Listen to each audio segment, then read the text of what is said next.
Okay, let's take a look at your schizophrenia templates. Okay, we're going to go over body system disorder, schizophrenia, and I'm just going to highlight a few things that are important.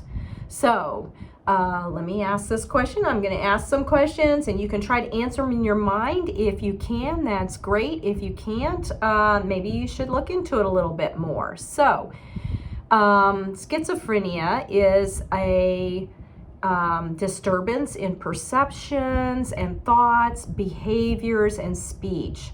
So these different things are what make up schizophrenia. Why does it happen though?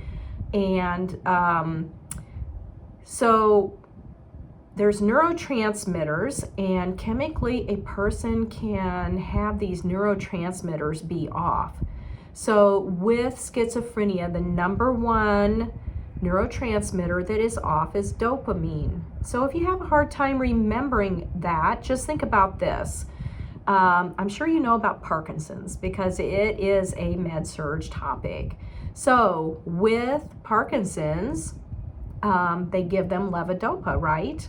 To bring up their dopamine levels so that they no longer have the shaking and some of these motor things that happen.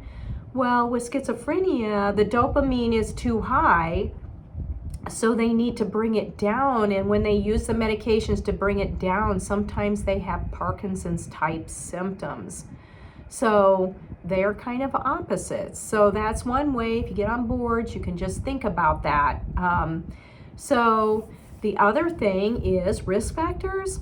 Risk factors are not really identified specifically, but they see some things that are correlated. Once in a while it's genetic, but don't think that's a hallmark, because genetic is a hallmark for bipolar. Bipolar, usually you have a first or second degree family member that has bipolar. With schizophrenia, that can be possible, but does not have to be.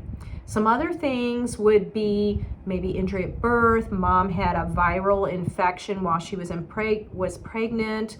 So those are some of the things that can happen. Stress, they have found, can really trigger a person into schizophrenia. So a stressful event, like there was a police officer that was in New York. He had just graduated from police academy, and he went out there, and it was a very dangerous part of town. And due to the stress, his parents identified that he had his first psychotic break. And that was due to stress. So you'll see that quite often, that there's a very stressful event. Another thing is marijuana. Marijuana can trigger a person into their first psychotic break, so they're finding there's genetic things that can happen that can go ahead and then express itself completely when that comes into play. So what age about does this happen? Okay, so one easy way to remember that is it's about the time people go to college. So there's stress of leaving home, there's stress of going to college, a whole new thing going on.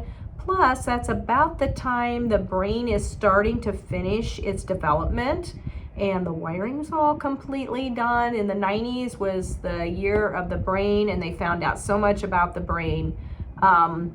The brain doesn't finish developing until about age 26. So sometimes that first psychotic break happens when they're at college. So that's about the time, and it's the exact same age as bipolar expresses itself. So that's easy. You could just remember them both. Then some of the other things just about schizophrenia as a disorder. It is chronic. It is lifelong. There's not a cure for it. And they will have a lot of different things that they need. It's a very expensive disorder.